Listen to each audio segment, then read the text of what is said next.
Boa tarde aí, boa tarde a todos do canal. Tô com uma LT12F, né? O modelo dela aqui, ó, LT12F, tá?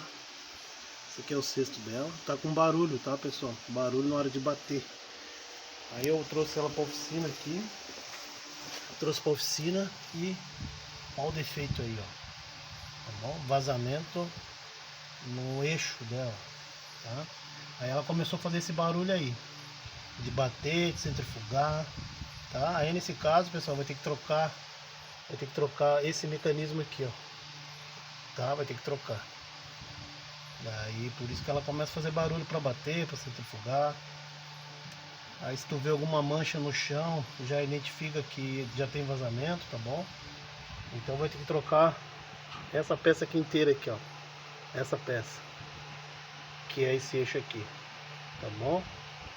Isso aí é a mecânica da Electrolux, tá bom? Mecânica com vazamento, tá bom, pessoal? Se inscreva no canal aí, tá ok? Para fortalecer mais nós aí, tá bom? Um abraço aí, fique com Deus aí.